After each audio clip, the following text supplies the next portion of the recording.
Welcome to the Clean Power Hour Live. I'm Tim Montague, your host. Today is June 15th, 2023. The Clean Power Hour is brought to you by Chin Power Systems. Check out North America's leading three-phase string inverter at CPS at chinpowersystemsamerica.com.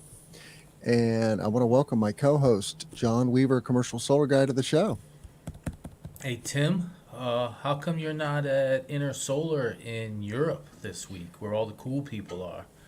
I know. It would be nice to be in Germany, in Munich, I believe, right? I went there And last year. It was pretty awesome. I'm gonna go next year. I've decided. yeah, I'm gonna invite the lady to join me, and we're also gonna visit Switzerland and a cool. couple other places. I'm gonna make it a business trip fully. It'd be great. And I want to give a shout out to Joe Sharf for being here.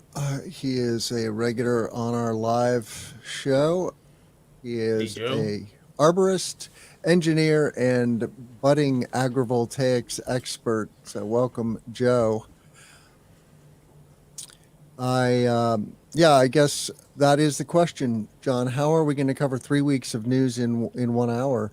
Oh, We've we're been not. dark. We've been dark for the last 2 weeks, and the answer is no. Yes, we will Yeah. not be able to do that. But um, We're, life we're goes not even on. gonna cover last week's news. We're gonna cover like 4 days from you and I's news, which is there's so much news in our industry. There's so much growing stuff. It's everywhere. It's everywhere. It's gonna get way too big for any single news company even to cover our industry. It's like one Right. terawatt now is like left and right and left and right. I remember just it seems like it was a year ago where somebody was saying, "Ooh, a terawatt. You're a little weird. That's a big number." But now everybody's talking about terawatt. There's going to be a terawatt of manufacturing capacity next year per the IEA. These are the folks who were like super pessimistic of solar forever and ever, and now they're saying we're going to have it next year, a terawatt of Yeah, manufacturing capacity. That's really big. I know. I know. And we're going to talk about the Q1. Well, they call it the Q2 update from SEIA and WoodMac. I think the industry is going to triple according to that in the next 5 years in the U.S. So, but before we do that, I have a couple of special announcements. One is that We have a dark screen. That is our new special that announcement. didn't It's a feature. that didn't work. Oh, there we go. Uh, One is that my son Finn Montague is now a solar installer. I'm so happy for Project of the um, week.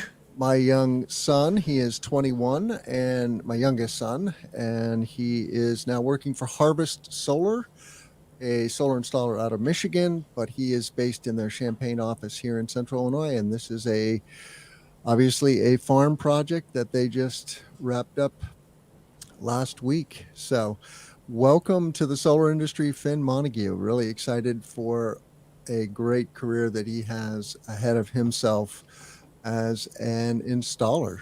Um, I couldn't be more tickled, John, that my son is following in my footsteps. That's pretty cool. I like the ladder. They had the proper piece of hardware to go over the top of the gutters on the structure, and Right. putting solar on a metal roof is great. It looked like that was just corrugated metal, so they may have had to attach to it. I forgot to look for the metal seams, but Yeah, it's a nice standing install. seam roof. Oh, just standing seam? Sweet. So are they using like S5s there? Or, well, something like that. So cool. Yeah, Nice. I don't That's a know nice exactly clean what install. clamp. I, Okay. I, I tried not to barrage him with too many questions. He's drinking from a fire hose as it is, Yeah, good point. Good point. Good point. but it's all good. It's all good. Well, I want to dive into this Q2 report from SEIA. It's called the Solar Market Insight Report Q2, and it's a collaboration between SEIA and WoodMac. If I can get this on the screen, I will do that. And, as you pointed out, the industry is bursting at the seams. And year over year, that's kind of the thrust of this report, is that things are looking very good for the industry year over year, comparing Q1 2023 to Q1 2022. an overall increase of 47%. U.S. Solar installed 6.1 gigawatts DC in Q1. That's a hefty figure. And as we all know, right, solar is the fastest growing source of clean energy or new energy on the grid. 54% of all new electricity generating capacity was solar in Q1 2023. And then this 5-year outlook is what really stood out for me too. Between 2023 and 2028, the industry will add 236 gigawatts to our current install base of 142 gigawatts. And these are big numbers. We're also going to talk about solar panel prices, which are, really just adding wind to the industry's back. Solar module prices are shrinking for a variety of reasons, and we're getting better at incentivizing the installation of solar. So it's a combination of supply and demand, right? But what are your thoughts about this report, John? It was really cool. A few subcomponents of the growth. One, some of the growth it was actually stolen from 22. A lot of projects slowed down their interconnection at the end of 22 in order to get into the IRA and whatever benefits they might gain there. So some of that bump was, came over. One group that didn't benefit but also set a new record, and maybe you can, I don't know if we can see it in this chart, in this article, but was residential. I think residential had even though people, and this I kind of heard from from Chris, who runs Ohm Analytics. Yeah. Everybody was projecting that first quarter, I don't know, that 2023, due to the high interest rates, residential is going to have some challenges. But Yep. instead, because of the headlong rush into, a 3% from Q1 or from Q4 is a really big thing for Q1 in the year, because normally it crashes in Q1 because of the way the solar machine works. But this year we saw massive growth. I mean, 30% over last year, which was surprising, and only a tiny drop from the prior quarter. Now, it comes with California. I think it has to do with California, one, just in general, the price of electricity going through the roof. California always growing. California's new homes coming online, but also NEM 3. And NEM 3 pushed a lot of people to just install. But it's also pushed a lot of people to submit for interconnection. And I've heard little whispers that one of the utilities, one of the big ones, was like 2 to 3 months back following up with interconnection. And again, Chris from Ohm Analytics, he said that with the books of business that have been signed that will come as a result of the rush for NEM 2, we should see a really strong California that might just pull the whole nation, like help pull the nation's residential market a little further. So, there were folks saying, hey, this year might be flat for resi, or it might fall. Now we might see 10% growth. So, I don't know. Just a lot going on. So I like this report. It was cool. Yeah. Inflation has been hard. And, I saw a story, I don't have that for our listeners today, but there was a story about bankruptcies in the solar industry are up. So inflation has been hard on the residential sector. But, the other really incredible figure here is the utility industry. Yeah. Utility scale segment saw 66% growth year over year from Q1 22 to 23. So a lot. That's an aberration. That's a big number, but that's a statistical aberration due to the nuances of the solar industry. But 66, that's still great. We'll take it. Yep. It's in the ground. Yeah, there's a lot of factors. The IRA coming on board was a big one for sure, Of course. and the easing of supply chain constraints doesn't hurt. So So, in reference to those bankruptcies, just to give you a little thing I heard, um, again, from as I was chatting with OM Analytics, some things they were teaching me is those who were those residential shops that were highly dependent on long-term, low-price loan products. Now that the price of those loans have gone up, the number of those loans getting sold have slowed, and a lot of shops were dependent on the cash flow structure of those loan products, which offered a nice payment up front so that you could then work through the project being developed. And that helped fund these companies and keep them, moving along. So yeah, that's cash flow is going to be a challenge if loan products aren't there and banks don't step in or some other financier to support the cash flow needs of resi companies. well, I'd love to have Chris Collins on the show sometime. All I've right. uh, I've I'll talked ask. to him periodically over the last couple of years. I'm a big fan of what he's up to. Are you a subscriber to his service? Not yet. Can't afford it. Hmm. Uh, and besides, uh, I think I get so much data already that I wouldn't know what to do with a new data source, and I would get overwhelmed with it because some of these things have so much information. Um, you know, we as a commercial solar and a resi company could probably definitely use it though, because they're smart. They know some stuff there. So I'll ask Chris, see if Chris is interested. They're super smart. I know he wants to get their knowledge out there in the world. Yeah, do it. Um, well, let's talk about Norway. All right. No Clean Power Hour is complete without some discussion of Norway for a variety of reasons. They are a leader in the energy transition, and my children are half Norwegian. They don't realize how lucky they are, I don't think. But anyway, you actually brought this story to my attention on Twitter. John's back on Nice. Twitter. If you haven't noticed, or if you're not already following the commercial solar guy, he was holding a grudge against Elon for several months, but he got over it. I And, haven't fully gotten over it actually. I figured out better solutions to bring broader benefit to everybody. How's that? wow, that's very diplomatic of you. Yes.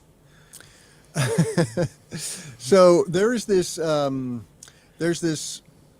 cruise line that goes up and down the coast of Norway called the Hurtigruten, or Hurtigruten in English, in American English, but it's a bunch of different ships, and historically it's very important because it brought the mail and other goods up and down this coast, which is many parts of it were kind of landlocked because they didn't have roads that could go to all these little towns. You could only get to them by boat. But anyway, they've come out with a concept for a solar and wind powered ship, which is quite stunning, I have to say. And I love the sails, and I love the building integrated photovoltaics on this concept. It says it's going to have storage capacity of 60 megawatt hours. That sounds like a lot, but yeah, it It's just what? It's 15 shipping containers. These yeah, boats carry like hundreds of shipping containers. yeah, big battery. So an electric cruise ship, um, and they call it their first zero emission ship powered by solar and wind ahead of their 130th anniversary. It's going to be the most efficient cruise ship in the world, known as the Sea Zero, and it'll be 135 meters or 443 feet long and feature 270 cabins. When I took the Hurtigruten, I was in my early 20s, and I did not get a cabin. I slept on the deck, but it was a fun ride, and we had great weather.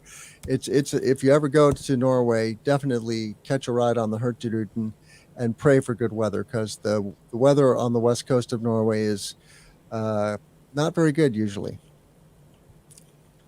They have it set up when they did the modeling.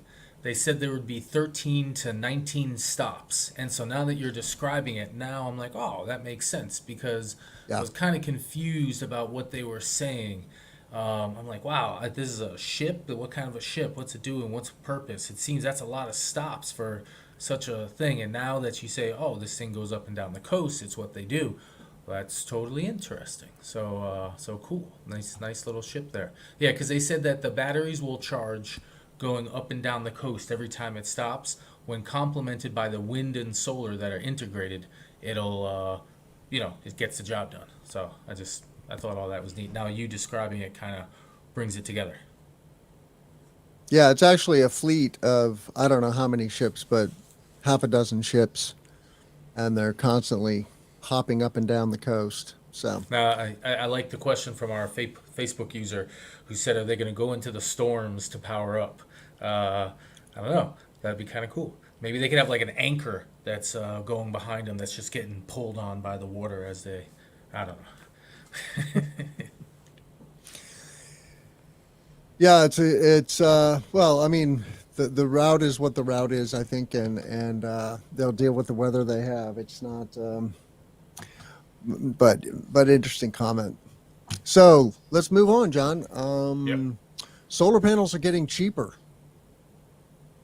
It's a good thing, Yep. and we there are a lot of reasons why this is. There's a glut of polysilicon. There's well, it's a little odd, right? Because we're having inflation, but solar panels are getting cheap. Can you explain that? I can. So solar panel pricing went up a little bit because of polysilicon costs, as we had the price of polysilicon, which makes up a healthy chunk of a solar panel, was about $8, $9 per kilogram, and then it went up to almost $40 per kilogram. And so, you got 400%, 500% price increase for the fundamental material. And now that price is falling. And I actually have an article right below this one that shows a chart from Bernrooter, who is, I don't know, one of the best polysilicon analysts that I know of.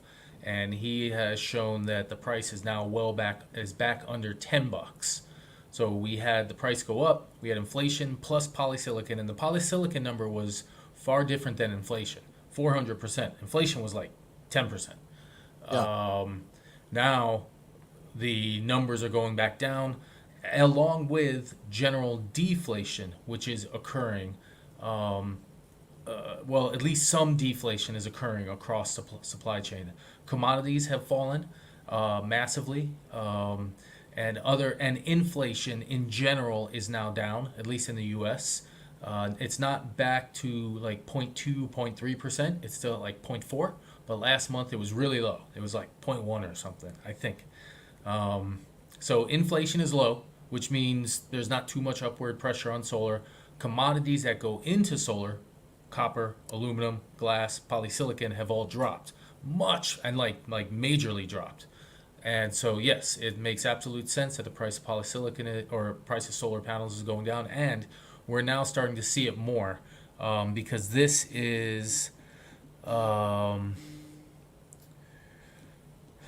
This is, now a couple of weeks old, this data, or a few days old, because we've had a new polysilicon report come out just this Wednesday. So the reports are coming out every Wednesday because there's 3 major consultancy firms that put out data on Wednesdays. I follow one of them on Twitter. It's InfoLink. And I've been watching, and it felt like massively. Like last week, the number was already really low. And I was like, oh, wow, this is great. I can't believe it's this low. And then it fell 20% like this week. So it's like, what? Now it's I saw somebody comment that DACO, DAQO, oh yeah, Bernroot. Yeah, so he's got a cool chart at the top of the article. So you can see. Yeah, so this is in comparison to the approach to 2020, 2021, when we had the record low panel prices. You can see what's occurring right now. It's much, much more aggressive than that slow, normal plotting thing.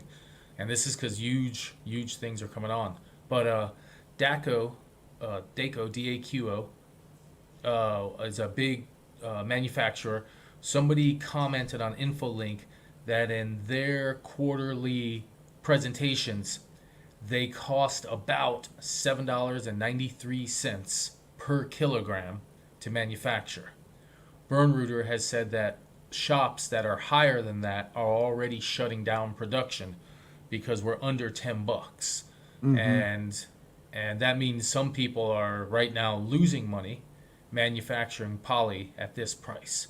So we're now moving into and there's going to be like apparently 2 to 3 terawatts of poly capacity in about 2 years, which lines up with having a terawatt of manufacturing capacity next year.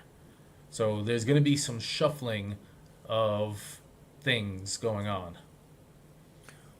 I mean, it's incredible that the average price was recently 19.9 cents. So 20 cents a watt. That's global. We don't see such cheap prices in the US, No. but No. we're seeing prices I think around 35 cents. Yeah. But that was down from 27 or 27.8, 28 cents in 2021. So down a third since 2021. That's Yeah, a third. That's a good point. Yeah. big drop. And it's probably going to go down a little more. I mean, it can't go down too much lower. It can't go down below 7 or 8. But oh yeah, important. We got a real important comment here on our thing there, Tim. Just want to make sure everybody is paying attention to this comment from our Facebook friends. Check out all of our content at cleanpowerhour.com. Yeah, we appreciate that very much. And So I, there you go. I forgot to say earlier in the week, but in the coming weeks, we are going to be launching the Clean Power Media Network, John. We're going to have more than just the Clean Power Hour. We're going to have several podcasts. So stay tuned for Sweet. that. We're in the process of dotting our I's and crossing our T's, but we're going to bring a family of shows related to the energy transition Awesome, dude. to our listeners. work. So very excited about that. Am I gonna get a promotion? Well, if you wanna have your own show, John, that's a possibility. I Um, it's want a gonna title. I want a cool title. it's gonna come with a corner office too. Oh, we're done. We're done. This is it. Senior, junior podcast associate host. But, Next story, Tim. Next story, yeah. What's the next story? So I want to play this one specifically for Agrivoltaic Joe because the gentleman himself brought this story to my attention, and I Very thought it cool. was pretty cool. And we posted it on PV Mag because of him. And we're gonna have the John Weaver CSG Comedy Hour per our commenter Chris Letman there. That's coming next, Tim. But here's this cool story. Now it's real simple legislation. At the highest level, it was written very simply: $15 million a year for 5 years to study agrivoltaics in the U.S. Not a huge amount of money. I mean, it is a big amount of money, but in the solar industry, $15 million bucks. That's one community solar project. It says At $2 a 75 watt. million. Yeah, but that's per year for 5 years, over 5 years, spread over 5 years. Oh, So I it's see. 15 million a year. Gotcha. So we're talking like one utility scale plant, or a bunch of small ones. But there's gonna be some research, and that's nice. And it's gonna be in the document, which was very specifically, very nicely written, very succinct. They said USDA, FDA, maybe, all the key government organizations are going to build recommendations and intelligence surrounding this document. And why I thought that was most interesting is that we're essentially putting into the common knowledge, the government knowledge, the science and math and everything of agrivoltaics. And that's kind of a pretty cool step. because the concept that this has gone from it wasn't a non-existent science, but it wasn't one that was like in the what's that word that means all the things we're thinking about in the zeitgeist Mainstream. thing, mainstream. Yeah, it wasn't a mainstream word. Now we have members of Congress proposing it, and like government folk are going to be like, oh yeah, do some agrivoltaics, and I think we're going to have massive volumes of 1 to 20 acre, 1 to 50 acre community solar agrivoltaic facilities. And I'm totally hyping this every chance I get. And I just think it's cool. This graph is the second half of the article. It's more to point out, and I guess this is another piece of the article that matters. It's to point out that a Republican and a Democrat put forth this legislation. Mm-hmm. And I also wanted to point out that a rural Ohio politician submitted a community solar piece of legislation in a state that's a little bit leery of solar. And so, on the first half, we have the fact that this is agrivoltaics on a federal level and it's going to move into the zeitgeist, mainstream, whatever you want to say. But the second piece is that this is a topic that can cross partisan lines. And when we see how people push back against solar in rural areas, they often talk about it losing the farming nature, the natural nature. If we can tie together food and solar, the survey results I've seen says that almost 85% of people's pushback against solar disappears when food is integrated. I can't remember the exact number, otherwise I would have said like 87.2. But it's like 90% of people are like pro agrivoltaics when, versus Yeah, their farming normal communities don't pushback. want to see land taken out of rotation or out of production, as they would refer to it, whether that's for grazing or cropping. And so when you integrate those two things into your solar field, farmers go, yeah, let's do it. Now, solar is very popular with landowners. It's just the neighbors sometimes, I think, that can present challenges. But nice work, John. I love this story, and looking forward to seeing this industry blossom.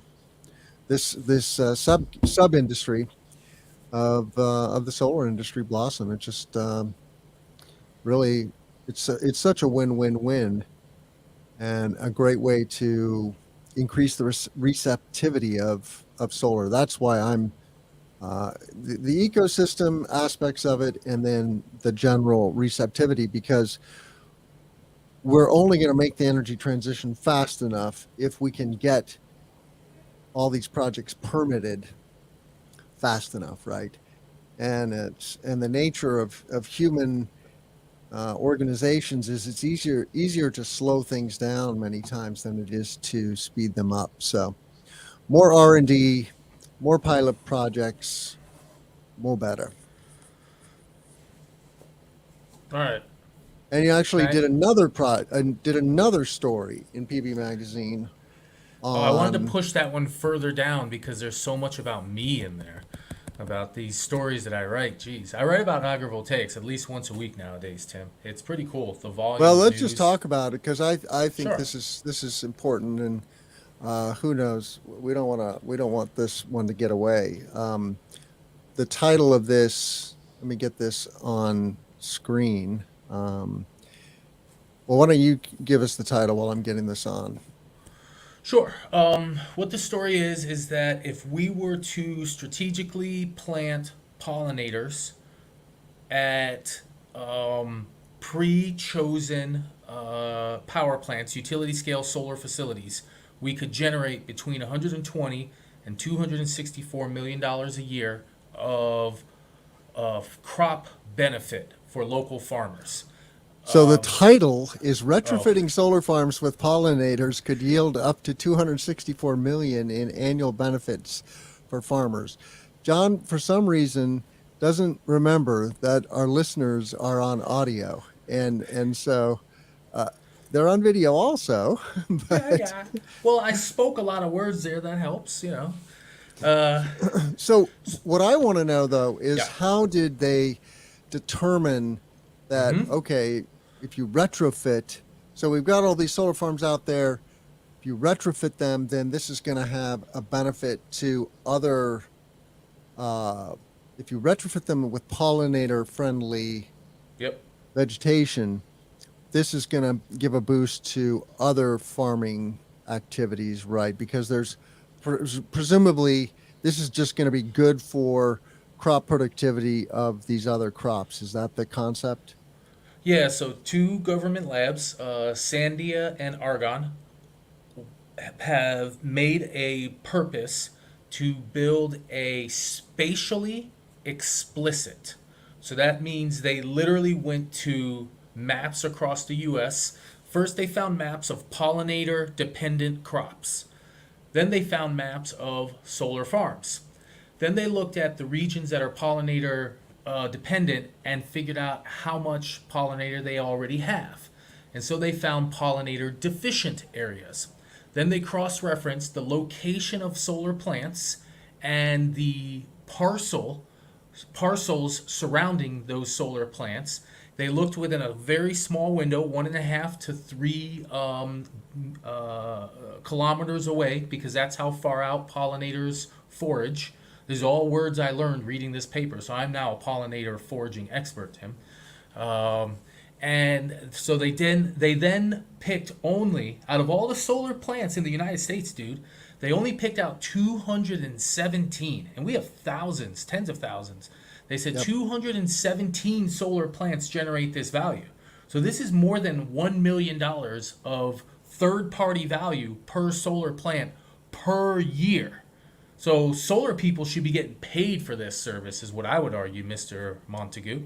Imagine adding $1 million of revenue per plant. So they after they determined where the plant was, they then looked at every parcel surrounding it. They probably used some smart software. They looked at the crops that are in it. They looked at how much they could gain from it, and then they just had spreadsheets. And if you can see these different maps that they layered atop of each other to then output which plants would generate what electricity, or sorry, there's no electricity in this entire article. This is cool. Um, which power plants would generate how many bumblebees, how many pollinators, and which literal farms could benefit. If a really adept salesperson were to have a good government connection, they would go to these two labs, find the data, and say, listen, I need every single parcel there. And then they go to every farmer. Yeah, so here's how they did the circles. So in the middle of each one of those dots, right in the center, is a solar farm. You can see the dots on the map is what represents solar farms here.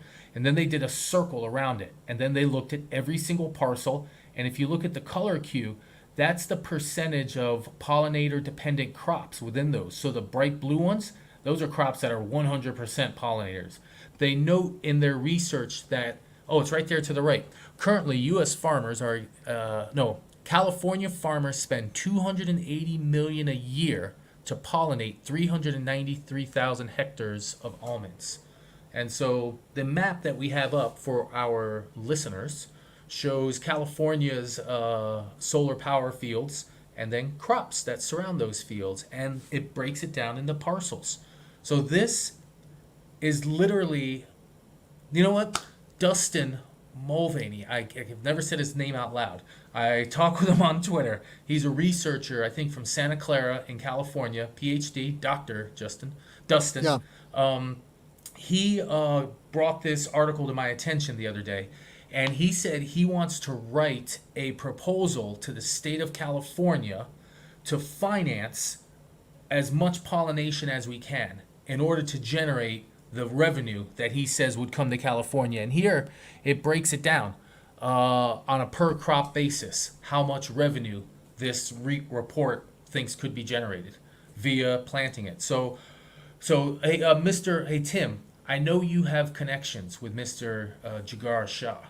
If you could elbow him to talk to some government folk about elbowing California and then call in Dustin, we'd love to do some U.S. funding of pollinator and retrofitting. And that's the key. You know, it's hard to, we can make it legally required going forward, but retrofitting is, you know, once those PPAs are signed, none of these asset owners are going to voluntarily drop, you know, a couple $100 per acre to upgrade. So it's, we got to figure out how to motivate the world to do this. And one way, get in touch with every farmer that surrounds this, ask them if they're willing to throw down and say, okay, guys, we're going to remove the bee responsibility from you. We're going to centralize it. We're going to up your local pollinators.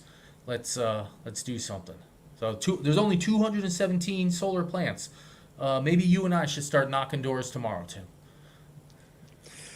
I mean, I do like this story a lot, and you know, a lot of regions like Illinois are, you know, very well set up to encourage pollinator-friendly habitat on solar farms, and the majority of solar farm developers are now following the you know, the checklist that was created. My question, I guess, is it, have they taken into consideration the cost of you know, planting pollinator friendly vegetation and getting it established? Because No. I think, you know, when I think California, I think arid. You know, yeah, there is a lot of cropping going on, but they're also irrigating those crops out of necessity, right? And Any place that has one of these solar farms that has these crops is already paying for pollinators in one right, way or another. yeah, they Like, bring them in, like they truck them in, right? yeah, well, the article said like for almonds alone in California alone, 280 million a year is Yeah, spent on pollinators. So that's the whole state. So here they think almonds can benefit, you know, 200 and a huge amount of money there. Like the almonds are a big chunk of this benefit there. So that's, I guess, the one they focused on was the California almond population. Now that you look at those numbers, the almonds are like the super yeah, majority of the money. So, so I do, you know, and in this article, they don't actually specify the technology of pollinator friendly. So here's a new way of even thinking about this, Tim. Pollinator friendly doesn't necessarily mean always having ground pollinator. It means like planted in the underneath the solar panels. It also means, per some of the research I read when I was reading this, that you can surround the solar farm, that you can use gray areas like ditches or alongside roads or different places, and they can create value. And so this document didn't in any way, shape, or form look at the pollinator farm structure. They also said you could literally just place beehives nearby and have different types of plantings in different regions that are nearby that surround it. And so you don't necessarily have to have the grasses on your site, but you have to have other tools to benefit it. So there was no discussion of what to do. It referenced other research to talk about different ways of doing pollinator and where it could be placed on a farm. So even the way of designing a solar plant is now evolving to some degree to grab maybe different pieces of land, because those different pieces of land which are unusable to solar might become usable to meadows. Solar meadows is the common word used in the UK apparently in researcher terminology. yeah. So Well, pollinators. it's good. It's good information, and this will also help with the adoption of solar in ag communities, I think, right? This is a real value to farmers, and I would venture that most farmers have no idea that there are these add-on benefits of converting our grid to solar and wind and battery. So let's talk about Longy. sets world record for perovskite tandem cell. Uh, I said earlier that no show would be complete without a discussion of Norway. No show would be complete without a discussion of esoteric solar technology like perovskites. I And think that it's less esoteric because Longi and other large scale companies are now pushing it. And it's been getting less and less esoteric every single day. This is going to become the standard. This will be the top con. This will be the mono perk. And then once we get there, we'll then start to have variations of perovskite plus this. Because, they're talking about doing perovskites atop TopCon, hetero. Well, they're all going to be hetero junctions, but HJTs that we have today, atop mono perk. So, but this is cool. This is 33%, 33.5% from the biggest module maker in the world. which is a And 10% bump over, top notch traditional PV, right? Which would be around 23% efficient. yeah, this, which is big. That would be like Have they, 60%, 70%. They haven't made a module yet that I've seen, but I have seen a perovskite plus silicon module that was not really a module. It was just a mock-up or a construction of one that may or may not have worked well.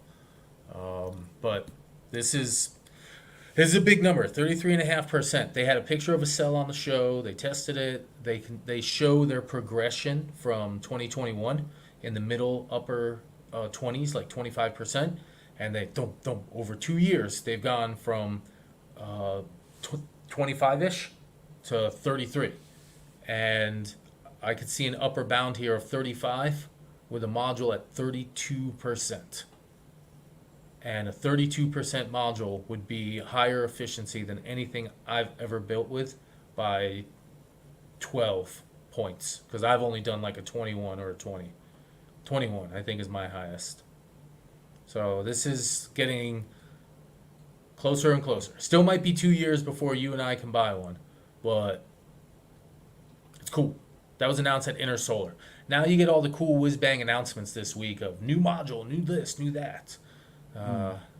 Next week you're probably going to hear me want to share. You might not let it on the screen, but you're probably going to hear me want to talk about Meyer Burger's glass, because they're supposed to be presenting their unified product line at Inner Solar, and I haven't seen a headline yet, but you never know.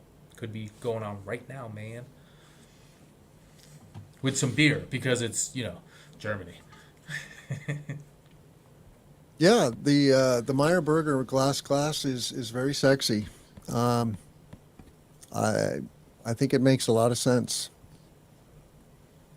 We have a comment that we should address. Yeah. It would be nice to have behind the meter uses of solar promoted more heavily, and I think sometimes you and I take behind the meter a little bit for granted, John, because that's our bread and butter, and but absolutely we do cover the what we call CNI or and residential, right? That's rooftop solar or behind the meter solar, and that's just it. I think it's just sometimes not quite as sexy as agrivoltaics or next gen PV technology, but we do talk about CNI solar a fair amount on the show. But it's a good point. Maybe we can do better.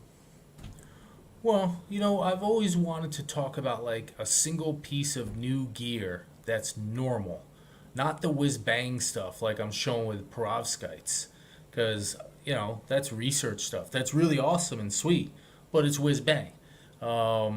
Why don't we just talk about like with PV Mag, we do a lot of press releases of each product as it comes out, and I don't cover that beat as much, but they just cover normal hardware like an SMA residential inverter or a residential car charger.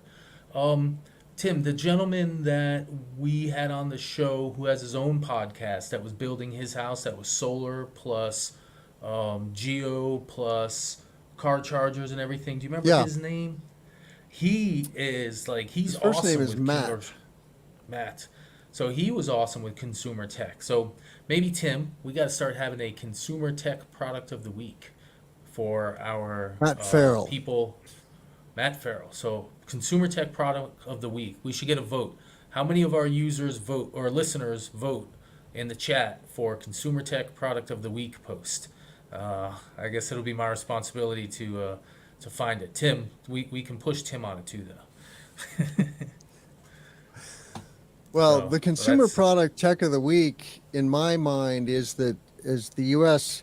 Seemingly moving towards adopting the Tesla charging standard as the North American standard now, right? I think that's really awesome because there's just something very sexy about the Tesla charger comparative to other solutions. So I'm very happy that that's happening, and I don't think we have that on our roster today, but that's my tech of the week. that Tesla. doesn't count as consumer tech because they don't get to buy it. We just have to use it. Now, I do Yeah, think it's one thing that we do use. I guess we buy the car that uses the tech, so maybe that counts. I'll give you a thumbs up on that one, Tim. I agree with you. That got a lot of news. That got a lot of headlines. GM and Ford, yeah, and now even who's the person I use who drives me nuts with working great and then not working? It's Electrify America is mm, even saying they would consider it. So I thought that was pretty interesting. yeah. But yeah, Tesla. I saw a headline that said Tesla would start making like 50, 60 million bucks a year renting out their network or something. I can't remember the exact number. So, but all right, what's cool thing are we gonna talk about next? Well, you found a crazy photo of a ship that got attacked by a wind turbine. Got attacked, dude. Okay, I got a conspiracy theory here. I think it was a drug deal. How's that? So Yeah, show the picture of the boat, and then let me throw on a comment. The boat driver, unless people who run on ships are much more hardcore than I ever give them credit for, but look, the gash in the boat. So this cargo ship said, "Oh yeah, well we hit this thing and it wasn't that significant, so we just decided to head back into the dock and not report the fact that we ripped our ship in half." And so I'm thinking that they were trying to do some sort of drug deal out there amongst the wind turbines, trying to hide from the radar of the airplanes flying over.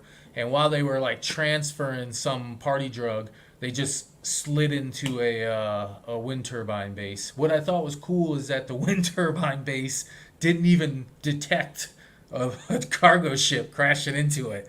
It just kept on rolling, and then apparently somebody was looking at documents later, and they're like, "Oh, we had a non-emergency vibration." I have no exactly detail, but in the articles, there's a few comments. So It again, wasn't a crisis for the wind turbine too. Gosh. yeah, the wind turbine was like, "Ooh, oh, sorry there, little buddy." I still think it was. I think maybe they were all just drinking in the middle of the ocean, partying.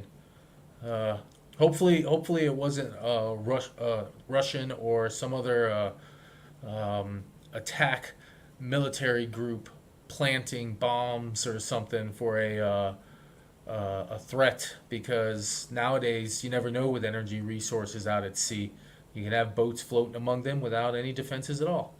That's gonna be it's gonna be our next television show with the FBI or something. They'll be tracking down wind farm attackers.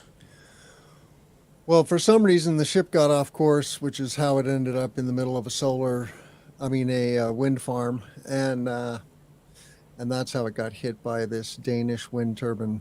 This is off the coast of Germany, so Yep. it was several kilometers off course.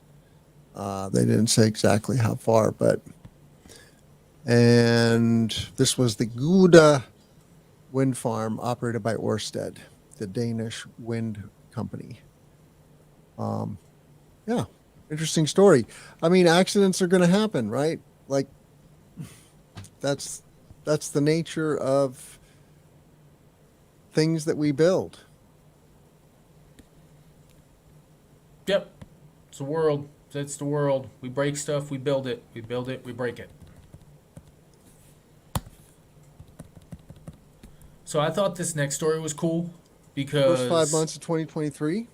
yes, sir. And then there's a really cool image showing showing it, which I liked. So the for the first 5 months of 2023, utility scale solar and wind have generated more electricity than coal. Now, this is a result of both wind and solar growing, but also coal falling. Um, Yeah. so it's not, all wind and solar growth because gas is taking up a lot of coal space. But the So the headline is April was a milestone month for the renewable energy transition. This is from the Institute for Energy Economics and Financial Analysis. Um, and yeah, I think we've talked about this before, but yeah, it was kind of a big deal that uh, wind and solar have passed traditional sources, right? yeah, and we have talked about it happen in different ways. Wind, solar, and hydro are passing nuclear. Wind and solar together might be past nuclear actually. So now it's wind and solar are bigger than nuclear and coal separately, not together, of course. Yep. Gas is still right now the leader by far. 40-ish% with coal right behind it. But fossils are going to be 58, 57% this year, something like that. So it was just neat to see that it was the visual aid. If you scroll down a tiny bit more, they have a really nice image. Yeah, right there.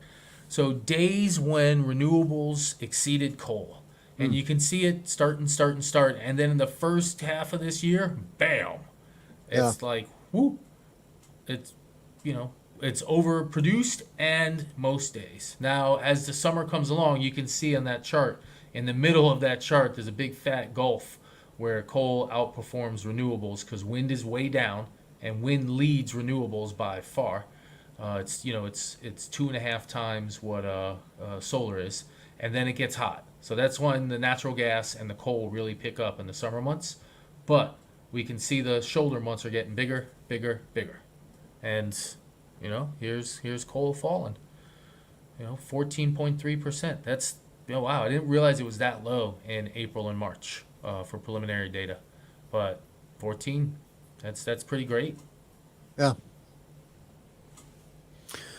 Yeah, the economics of coal just no longer makes sense, right? So if you have fleets of coal plants, you're furiously planning to mothball them and replace them with wind, solar, and batteries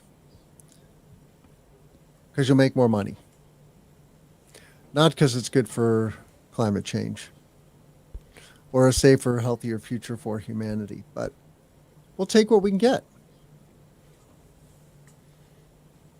I'll take it. I'll take it and run, man. Take it and run. You want to do one more? One more? All right. So here, I'll tell you what we got, and then you can tell me which one you like the best from your emotional response. One of the nation's largest industrial roof owners starting a solar company. Big giant flow battery. Wind bids, no subsidies in Europe.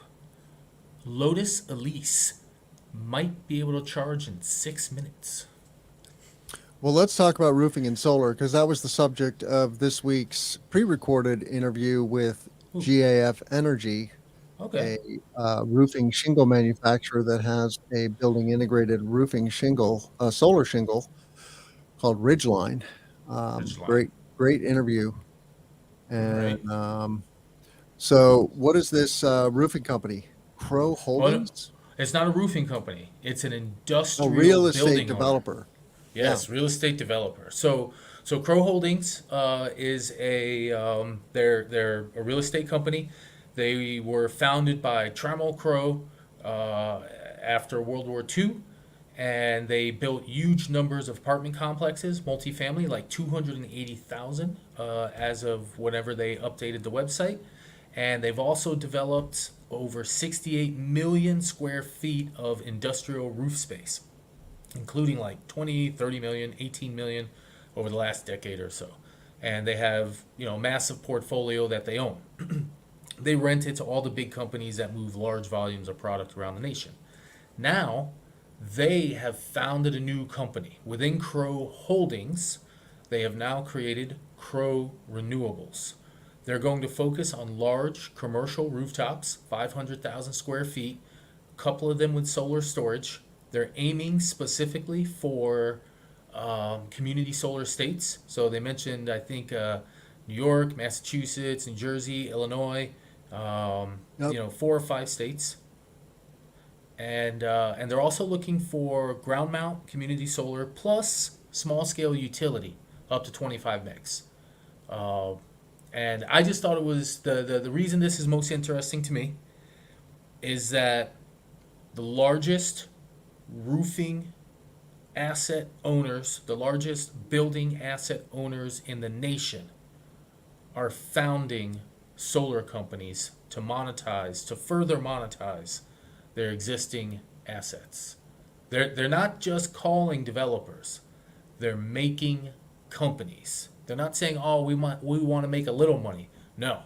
We're going to make a lot of money. We're going to own the asset. We're going to develop the asset. And I think that's a switch that's significant. Um, and my commercial solar guy is working with a very large industrial roofing company, industrial roof owner, real estate company. They own hundreds of thousand square foot roof buildings, and we're doing design for them, and because they want to grow they know that this is worth billions of dollars, their rooftop space, and they want to figure out how to play that game and make billions. Yeah. The key is really is community solar, right? Because Yeah, it's with third party owned real estate, as we've discussed on the show, it is challenging, right? Because the tenant is paying the electricity bill, but they're not owning the facility. And so they're not incentivized to upgrade the facility, which is what solar is. And so if you solarize a warehouse that's non owner occupied, how do the economics work? And making a community solar project is a great way. Are there other ways? Yes, but have you figured out other ways besides community solar to really make solar on third party owned real estate pencil? Well, the way I'm working with this company is that they will design a solar power system that's 3 to 5 kWh per square foot of their usable space for on-site. And they'll design a solar system, or maybe size it a certain size, and that system will cover the use of the occupants in the building. And they're willing to make the project get built at a cost that's in favor of their occupant. So not letting some developers extract their wealth from their clients, so taking care of them, Hmm. and building 1 or 2 of those projects, managing the process, funding it. They're willing to take on some financial risk, tenancy risk, because deep down in their hearts, they're going to find occupants for their building. That's what they do. And with the incentive structures, they're willing to put down some money to take care of their clients, because they believe that if they add the solar, they will increase the odds of occupancy by adding electricity price stability and lower price in the long game. So, and then with the leftover space, and so far every building I've worked for them has leftover space that's 3 times, 5 times larger than the used space. And the leftover space, we're now talking community solar. Mm. Or in places like Massachusetts or Rhode Island, which I'm not working with this group there, we just sell it straight to the utility, because they have feed-in tariff programs where they will buy 100% of the juice. So it's so you design 1 or 2 small systems, you feed the load, and then, as you said, Tim, though, you go community solar with the rest of the space. And you have to make sure this asset owner is ready with a little bit of risk, but you also push them hard that this is how they have to do it to protect their clients. Yep. Agreed. Well, I want to shine a light on the Clean Power Hour website. Please check out all of our content at cleanpowerhour.com. Give us a rating and a review on Apple and Spotify. That is the best thing you can do besides telling your friends to listen to the show. Every week we bring you a pre-recorded interview like this one with GAF Energy talking about their solar shingle with a contractor called Smart Roof. So we had Ray Holmes and Ray Holmes from GAF, and Ray came from Tesla and Solar City, so very seasoned solar professional. And then Sean O'Reilly, who's the COO for this commercial roofing company called Smart Roof, or the residential and commercial. So very interesting partnership that GAF is forging with their installer network, because it is a collaboration. It's not just, here, we'll sell you a shingle. They're actually giving them hands-on support and, helping them with the electrical piece, especially, right? But that's a nailable shingle. And so check out that show. And then, Emily Teitsworth, week before that, from the Honnold Foundation. The Honnold Foundation is doing these really cool microgrid and off-grid solar projects in less developed countries and in low-income communities in the U.S. And then we had Nick Kadlec, the CEO of New Mexico Solar Group, on the show.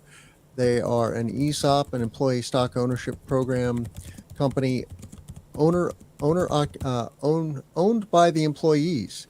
But great show talking about the solar market in New Mexico. So check out cleanpowerhour.com. And then, of course, our YouTube channel, which is right there. You just click on the YouTube icon and you can subscribe to our YouTube channel right there. How can our listeners find you, Mr. Commercial Solar Guy? CommercialSolarGuy.com. That's the best place. And if you want to get lots and lots of tweets on Twitter, Solar and Mass. By the way, I want to follow up. I'm still pissed at Elon, but what I've figured out that I'm going to do, so I'm going to build a piece of software using these automatic AI tools and get all my tweets and put them on my own website as an article. That's going to be it. But find me on Twitter and then LinkedIn. And because we put out I share some good content there. And, you can ask questions about everything. So Commercial Solar Guy, Twitter, Solar and Mass. Excellent. Well, I want to thank you, John Weaver, for being my co-host here every week. And let's grow solar and storage. I'm Tim Montague. Take care, John.